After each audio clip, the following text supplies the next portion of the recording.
السلام عليكم ورحمة الله تعالى وبركاته. أعوذ بالله من الشيطان الرجيم. بسم الله الرحمن الرحيم. 5 நிமிட மதரசா குர்ஆன் ஹதீஸின் ஒளியில் ஒன்றாவது தலைப்பு இஸ்லாமிய வரலாறு. இமாம் ஹம்பல் ரஹ்மத்துல்லாஹி அவர்களை பற்றி பார்த்து கொண்டிருக்கிறோம். இமாம் ஹம்பல் ரஹ்மத்துல்லாஹி அவர்களின் சாதனைகள் என்ன? இமாம் அஹ்மத் இப்னு ஹம்பல் ரஹ்மத்துல்லாஹி அவர்கள் ஹதீஸ் கலையில் தம் காலத்தின் பெரும் இமாமாக திகழ்ந்தார்கள்.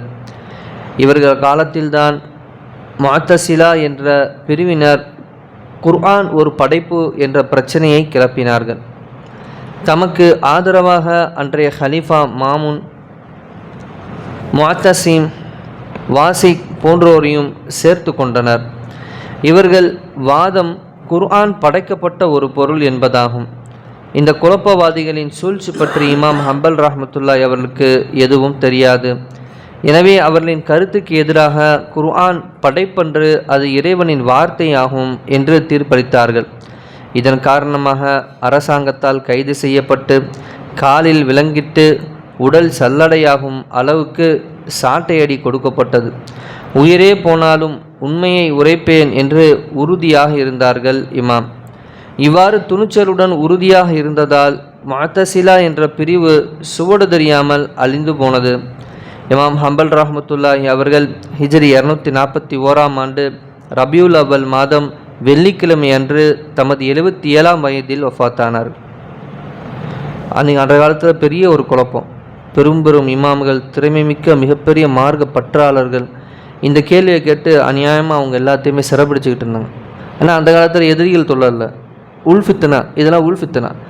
இந்த குர்ஆன் படைக்கப்பட்டதான்னா நம்ம எல்லாத்துக்கும் நமக்கே தெரியும். இல்லை ஒன்றும் 23 வருடமாக நபி ஸல்லல்லாஹு அலைஹி வஸல்லம் அவங்களுக்கு கொஞ்சம் கொஞ்சமாக இறக்கப்பட்டதும் தெரியும். ஆனால் ஒரு கூட்டம் அரசாங்கத்தை கைக்குள்ளே வச்சுக்கிட்டு இல்லை இது படைப்புன்னு சொல்லுங்கள், யாரை போயிட்டு பெரும் மார்க்க அறிஞர்ல இது படைப்பு அல்லாஹ்கிட்ட இருந்து அப்படி இறங்குச்சு.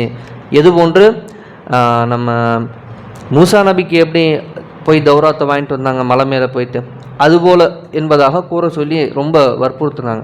இல்லாதது எப்படி இமாம் சொல்லுவாங்க? அப்படி சொல்லிட்டாங்கன்னா இதில் இருக்கிற ஆயத்து ஒன்றும் நமக்கு சட்டங்களே ஒரு பெரிய ஒரு கேள்விக்குறிக்காக ஆக்கப்பட்டுரும். அப்படிப்பட்ட ஒரு ஃபித்னாக்குரிய காலகட்டங்கள் இது. அப்போ இமாமெல்லாம் கட்டி வச்சு கடுமையாக அவங்கள சாட்டையடி பொதுமக்களுக்கு மத்தியில் கொடுக்கப்படும் போது அங்கே ஒரு குற்றவாளி வரார். அந்த இடத்துக்கு வந்து சொல்கிறாரு இமாம்கிட்ட, இமாமே நீங்கள் சத்தியத்தின் மேலே இருக்கிறீங்க, நான்லாம் ஒரு தப்பு செஞ்சுக்கிட்டால் கூட நான் என்ன செய்ய மாட்டேன், ஒத்துக்க மாட்டேன், அடித்தான் அடிக்கிறான்னு சொல்லிட்டு தப்புக்கு தான் வாங்கிக்குவேன். நீங்கள் ஆனால் சத்தியத்தில் இருக்கீங்க, எனவே சத்தியத்தை விட்டு பின்வாங்காதீங்க. நான் தவறே செஞ்சிட்டாலும் நான் என்ன செஞ்சிடுவேன், அதுதான் அப்படி உண்மைங்கிற மாதிரி அவங்க நம்ப வச்சுருவேன். ஆனால் நீங்கள் சத்தியத்தை சொல்கிறீங்க, ஆனால் என்ன செய்யுங்க, நீங்கள் இன்னும் உண்மையாக இருங்க, இவனுங்க கூட்டம் அழிஞ்சு போட்டுன்னு சொல்லி அப்படி அங்கே இருக்க குற்றவாளிகளை ஐடியா கொடுப்பேன். அந்தளவுக்கு இருந்துச்சு. பெரிய ஒரு ஃபித்னா இது. இரண்டாவது தலைப்பு அந்நலாரின் அற்புதம். உணவில் பரக்கத். அப்துர் ரஹ்மான் பின் அபூபக்கர் ரலியல்லாஹு அன்ஹு அவர்கள் கூறினார்கள், நாங்கள் 130 பேர் நபியவருடன் ஒரு பயணம் சென்றோம். அப்போது உணவுக்காக 3 சேர் கோதுமை மாவில் ரொட்டிகள் சுட்டோம். சேருங்கிறது ஒரு அளவாக இருக்கலாம், நமக்கு சரியாக தெரியல. அந்த அவ்வளோ கோதுமையில் ரொட்டிகளை சுட்டோம். ஆட்டை அறுத்து ஈரலை பொரித்தோம், கறியையும் சமைத்தோம். இவை யாவையும் 130 நபர்களுக்கும் வயிறு நிறைய சாப்பிட்டோம். அதன் பிறகும் உணவு மீதம் இருந்தது என கூறினார்கள். ஸஹீஹ் புகாரியில் பதிவு செய்யப்படுகிறது. மூன்றாவது தலைப்பு ஒரு ஃபர்லை பற்றி. மரணித்தவரின் கடன். மரணித்தவரின் மரண சாசனத்தை நிறைவேற்றும் முன்னரே அவர் கடன் ஏதாவது வாங்கியிருந்தால் அதை முதலில் அடைத்திடுங்கள் என அண்ணல் நபி ஸல்லல்லாஹு அலைஹி வஸல்லம் அவர்கள் கூறினார்கள். விளக்கம்: கடனை அடைப்பதில் இறந்தவர் விட்டு சென்ற சொத்து யாவும் தீர்ந்தாலும் பரவாயில்லை, அதை நிறைவேற்றுவது மிக மிக அவசியம். அதுக்கப்புறம் தான் அந்த மிச்சம் உள்ளது தான் பங்கு, அது வாரிசுதார்கள் பங்கு போட்டுக்கணும். ஃபஸ்ட்டு அவர் கடனை அடைச்சிடணும். இல்லாட்டினா இதுக்கு என்ன செய்வார், அதுவார் மறுமையில் அல்லாட்ட கேள்வி கணக்குக்கு ஆளாக்கப்பட்டு அங்கு அவருடைய எல்லா நன்மைகளும் பிடுங்கப்பட்டு விடும். நான்காவது தலைப்பு ஒரு சுன்னத்தை பற்றி. துக்கம் சிரமம் ஏற்பட்டால் ஓதும் துவா. அல்லாஹும்ம லா சஹ்ல இல்லா மா ஜஅல்தஹு சஹ்லன் வ அன்த தஜஅலுல் ஹுஸ்ன இதா ஷிஅத சஹ்லன். யா அல்லாஹ், நீ இன்றி எந்த வேலையும் எளிதாகுவதில்லை, நீ நாடினால் கடின துன்பமும் எளிதாக மாறிவிடும். இப்போ ஒரு தொழுகைக்கு பிறகு நம்ம இதை என்ன செய்யலாம், ஓதலாம். அல்லது நம்ம தமிழ்லே ஓதிடலாம். அரபி மனப்பாடம் சிரமமாக இருக்குன்னா தமிழ்லே நம்ம அல்லாட்ட அப்படியே கேட்டுடலாம். யாரெல்லாம் நீ இல்லாமல் எந்த காரியமும் லேசாகாது, நீ நாடுனா கடினமான துன்பங்கள் என்ன செஞ்சிடும், லேசாக போயிடும், எங்களுடைய எல்லா காரியத்தையும் லேசாகக்கூடிய எல்லாம் இப்படி அல்லாட்ட கெஞ்சி சகோதரர் அப்படியே கெஞ்சி அப்படியே அல்லாக்கிட்ட ஒரு இடத்த பிடிச்சிக்கிட்டா நமக்கு தேவையான அல்லாட்ட கேட்டு நிறைவேற்றிக்கலாம். 5வது தலைப்பு ஒரு முக்கிய அமரின் சிறப்பு, இறைவனை நினைத்தல். நபி ஸல்லல்லாஹு அலைஹி வஸல்லம் அவர்கள் கூறினார்கள், நரகத்தில் உள்ளவர்கள் எவராவது எப்போதாவது என்னை நினைவு கூர்ந்திருந்தால் அல்லது எங்கேயாவது எனக்கு அஞ்சியிருந்தால் அவரை வெளியாக்குங்கள் என அல்லாஹ் மறுமையில் கூறுவான் என அனஸ் ரலியல்லாஹு அவர்கள் நபி ஸல்லல்லாஹு அலைஹி வஸல்லம் அறிவித்ததாக அறிவிக்கின்றார்கள். திருமிதி ஹதீஸ்லே பதிவு செய்யப்படுகிறது. அல்லாஹ் ஒரே ஒரு தடவை அல்லாஹ் அஞ்சிருந்தால் போதும், இந்த நரகத்தை விட்டு நீ வெளியே வந்துரு என்று அல்லாஹ் சொல்லுவானோ, ஒரு முறை ஒரே ஒரு தடவை. அப்போ நம்ம எவ்வளோ தொழுகிறோம், எத்தனை தடவை அஞ்சிரும், அல்லாஹ் நம்மளுக்கு பாதுகாக்க மாட்டானா? ஆதரவிப்போம். அல்லாஹ் அடுத்து 6வது தலைப்பு ஒரு பாவத்தை பற்றி ரகசிய பேச்சு. குர்ஆனில் அல்லாஹ் தஆலா கூறுகிறான், இறை நம்பிக்கை கொண்டவர்களை கவலைப்பட செய்வதற்காக ஷைத்தானிடம் இருந்துள்ளதே இந்த ரகசிய பேச்சாகும். ஆனால் அல்லாஹுடைய அனுமதியின்றி அவனால் எந்த தீங்கும் செய்ய முடியாது. எனவே நம்பிக்கையாளர்கள் அல்லாஹ்வையே முற்றிலும் சார்ந்திருக்க வேண்டும். 7வது தலைப்பு உலகத்தை பற்றி. உலக இன்பம் தற்காலிகமானது. குர்ஆனில் அல்லாஹ் தஆலா கூறுகிறான், மனிதர்களே உங்கள் அழிச்சாட்டியங்கள் எல்லாம் உங்களுக்கே கேடாக முடியும். இது உலக வாழ்வின் அற்ப சுகமேயாகும். பின்னர் நம்மிடமே உங்கள் திரும்புதல் இருக்கின்றது. அப்போது நீங்கள் செய்து கொண்டிருந்ததை உங்களுக்கு நாம் அறிவிப்போம் என சூரா யூனுஸிலே அல்லாஹ் கூறுகிறான்.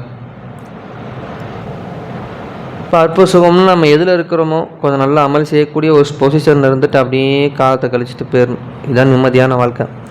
8வது தலைப்பு மறுமையை பற்றி. சூனத்தின் திராட்சை. எனக்கு சொர்க்கம் காண்பிக்கப்பட்டது, அதன் திராட்சையை உங்களுக்கும் காண்பிப்பதற்காக ஒரு திராட்சை கொத்தை பறிக்க முயன்றேன்.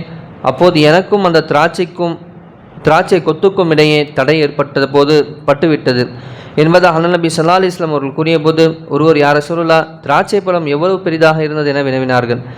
அதற்கு அன்னலார், ஒவ்வொரு பழமும் ஒரு பெரிய வாளி அளவு இருந்தது என்று பதிலளித்தார்கள். 9வது தலைப்பு நபி வழி மருத்துவம்.